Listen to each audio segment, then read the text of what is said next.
बोला रहे कि बामन ही बामन, 3 पग भूमि, बाम अंगुल के आप स्वयं हैं, कितनी माप पाओगे? 10-5 गांव? बोले नहीं, 3 पग भूमि। बोले आप मैं नाप दूं, मेरा इतना विशाल का है? बोले नहीं, हम अपने पगों से। बोला माप लो। बोला संकल्प करो। संकल्प होती है प्रतिज्ञा। जब संकल्प की बात आई तो गुरुदेव शुक्राचार्य जी ने राजा बलि से कहा चुपके से, बोला बलि मुझे दाल में कुछ काला लगता है। बोला क्या बात है? बोला मुझे ये बामन नहीं लगता। बोला और? बोलिए नारायण लगता है, ये नारायण है और आप इनसे मना कर दो। बोला क्यों?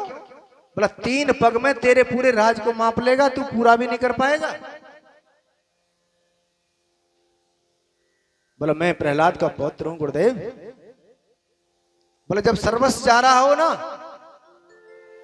तो झूठ बोलने में कोई बात नहीं है। आज भी कह रहे थे हमारी खेमे भैया, बल गृहस्थी से तो झूठ बोलता ही बोलता है, इसकी तो बचती ही नहीं है। अब भगत जी ने पूछ लिया, भगतनी ने, उनकी माई ने, क्यों नहीं बचती है? बोला छोटे से बालक कहेंगे वो गिर जाएगा। बोला कोई बात ना, चींटी मर गई है। और चींटी मरी नहीं। उसका भी ठीक था, उसने कहा कि ये कोई झूठ नहीं है।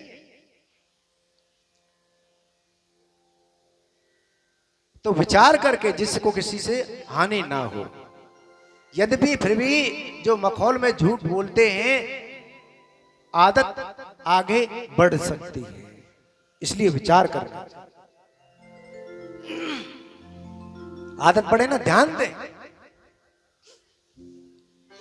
बोला सर्वस्व जा रहा हो तो झूठ बोल देना चाहिए, इसलिए मना कर दो। बोला मेरा सर्वस्व कैसे जा रहा है? बोला 3 पग में पूरे राज को माप लेगा, ये नारायण है। बोला गुरुदेव अगर ये नारायण है ना तो सर्वस्व इनका है, मेरा है क्या? और साधारण ब्राह्मण है तो 3 पग से ज्यादा माप नहीं सकता, मेरे तो दोनों हाथों में लड्डू हैं, मैं मना नहीं कर सकता। बोले तो मैं संकल्प नहीं कराऊंगा। वामन भगवान बोले ऐसे पढ़े तो हम भी हैं, हम बोल देते। तो जैसे ही राजा बलि के अंजलि में जल देने लगे, क्योंकि जल के बगैर संकल्प नहीं होता है, तो शुक्राचार्य जी ने सूक्ष्म रूप लेकर के वामन भगवान के और कमंडल की टूटी में बैठ गए और जल को आने के रूप दिया कि जल के बगैर संकल्प नहीं होगा। भगवान इस माया को समझ गए, एक दर्भ का तिनका लिया और कमंडल की टूटी में डाल करके शुक्राचार्य की एक आंख को फोड़ दिया है। बताया है एक जो दान कर रहा हो उसे रोकना नहीं चाहिए, उसको बढ़ाना चाहिए, ये हमारा शास्त्र कहता है। अच्छी बात है, धन कहां लग रहा है उसको भी रोक रहे हैं, रोकना नहीं चाहिए, बढ़ावा देना चाहिए। जितना लग जाए उतना सबका भला।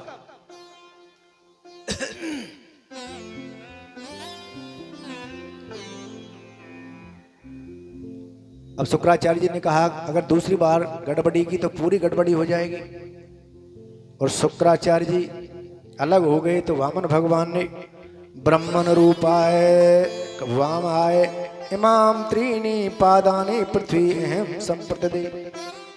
एक राजा बलि आप मुझे 3 पग भूमि दान में दे दो, ये संकल्प बोल दिया है राजा बलि। और जब 3 पग भूमि का संकल्प लेकर के जब भूमि को मापने लगे तो विराट रूप ले लिया वामन भगवान ने।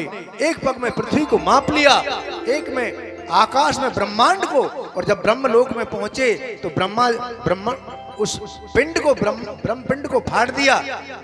ब्रह्मा जी ने वामन भगवान के चरणों को धोकर के अपने कमंडल में रखा है, जिससे गंगा मैया का प्राकट्य हुआ है। अब तीसरा पग रखने के लिए कुछ बचा नहीं। राजा बलि देख रहे हैं, दैत्य देख रहे हैं। अब वामन भगवान ने राजा बलि से कहा, एक राजा बलि अपना तीसरा पग रखने के लिए वचन पूरा करो। तो राजा बलि देखते रह गए, अब क्या करूं। तो राजा बलि जब पूरा नहीं कर पाए तो राजा बलि को पास में बांध दिया गया। भगवान बोले राजन जल्दी करो, नहीं तो आपको मैं नरक में भेज दूंगा। राजा बलि बोले गुरुदेव मुझे नरक की चिंता नहीं है, मुझे चिंता है अपने वचन की। और जब वामन भगवान ने विराट रूप लिया तो दैत्य धनुष बाण लेकर के भगवान को मारने के लिए दौड़े। बलि बोले दैत्यो ये युद्ध का समय नहीं है, अब समय हमारे अनुकूल नहीं है, समय देख लेना चाहिए, धैर्य से काम लो। वामन भगवान बोले जल्दी करो, नहीं तो मैं आपको श्राप दे दूं। और जब कोई उपाय नहीं आया समझ में, तो जो धर्म में साथ देती है उसे कहते हैं धर्म पत्नी। तो राजा बलि की रानी का नाम है विंध्यावली। तो विंध्यावली खड़ी थी जो संकल्प किया था। तो विंध्यावली ने कहा एक महाराज, इशारा कर दिया, एक प्रभु से कह दो। तो बलि बोले प्रभु दान बड़ा होता है, दान देने वाला दाता। बोला दाता होता है, बगैर दाता के दान कैसे हो जाएगा? बोला अभी मैंने अपने राज को दान किया है, पृथ्वी को, अभी मैं बचाऊं? बोले बचे। तो बोले प्रभु तीसरा पग श्री कर ग्रह मेरे मस्तक पर रख दीजिएगा। और भगवान ने राजा बलि के मस्तक पर, उसके सिर पर अपना तीसरा पग पधरा दिया है। देवता जय जयकार कर रहे हैं, ब्रह्मा जी पुष्पों की वर्षा कर रहे हैं राजा बलि और वामन भगवान के ऊपर।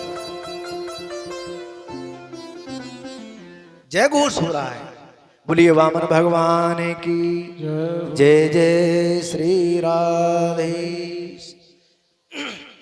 भगवान द्रवित हो गए और वामन भगवान ने राजा बलि से कहा एक राजा बलि, जो आपने स्वर्ग का दान किया ना, इस पृथ्वी का दान किया स्वर्ग, आपके स्वर्ग के दान को लेकर के तो मैंने देवताओं को, इंद्र को सौंप दिया है। उस स्वर्ग के बदले आगे नीचे, पृथ्वी के नीचे जो सुतल लोक है बिल्कुल स्वर्ग जैसा है। ध्यान देकर के सुने, उस स्वर्ग के बदले तो मैंने आपको सुतल लोक का राज दे दिया है। भगवान कह रहे हैं जो दान दिया है उसके बराबर तो दे दिया है, अब इससे आगे मांगो। भगवान बराबर देकर के कह रहे हैं वो तो दे दिया, ब्याज सहित दैत्य गिरधारी। अब मांगो जो आपकी, बल क्या मांगू, बल जो आपकी इच्छा हो, मनो हो। राजा बलि बोले प्रभु आप आए मेरे द्वारे पर और आपने जो मांगा वो मैंने दे दिया, और जो मेरे द्वारे पर मांगने के लिए आया हो उस मांगने वाले से मैं क्या मांगू? राजा बलि ने कह दिया, कहते हम सब आप हैं, आरती में तन मन धन सब अर्पण। ये किया है मन, तो पहले मन के बगैर तो दान होता ही नहीं। और राजा बलि ने धन भी दान कर दिया, इस तन को भी दान कर दिया, तीनों राजा बलि ने दान किया। और फिर तन मन धन को दान करके राजा बलि कह रहा है कि प्रभु जो मेरे द्वारे पर मांगने के लिए आया हो उससे मैं क्या मांगू?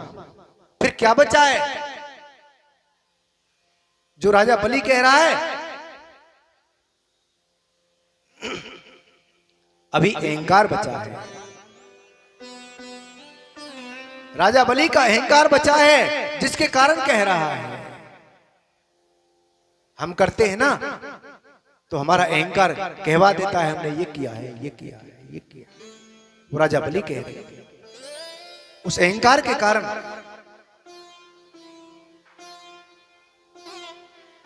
तीनों तप गए राजा बलि का तन मन धन, अहंकार नहीं तपा है।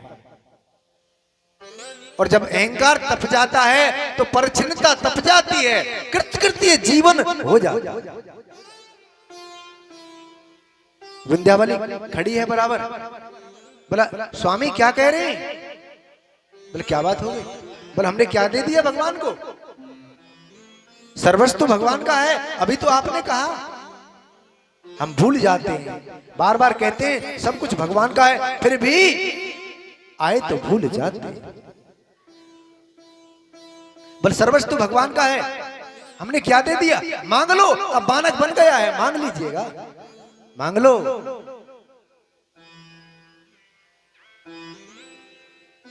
तो राजा बलि कहने लगे, प्रभु आपने मुझे सुतल लोक का राज दे दिया। बोला हाँ। बोला तो जो सुतल लोक में मैं जाऊं? बोला हाँ। तो बोला जब सुतल लोक के महल से मैं बाहर निकलूं ना, तो आपको ड्योढ़ी पर दर्शन हो जाए, और जब बाहर से महलों में आऊं तो ड्योढ़ी पर आपका दर्शन हो जाए। अब सुतल लोक में पहुंच गए राजा बलि, और भगवान ड्योढ़ी पर खड़े हैं। राजा बलि महल के अंदर हैं, ना जाने कब बाहर निकलने लग जाए। बाहर चले जाएं तो ड्योढ़ी पर खड़े हैं, ना जाने कब अंदर आने लग जाए। राजा बलि के दान ने भगवान को बंधन में बना लिया, ड्योढ़ीमान बन करके खड़े। दानी भक्तों के बंधन में मेरे गोविंद बंध जाते। दानी भक्त भगवान को बहुत प्रिय है, जो दान करते। जब महाभारत का युद्ध टला नहीं, निश्चित हो गया, तो भगवान श्री कृष्ण कर्ण के पास गए घर। कर्ण ने अभिनंदन किया, आओ केशव। और भगवान का अभिनंदन करके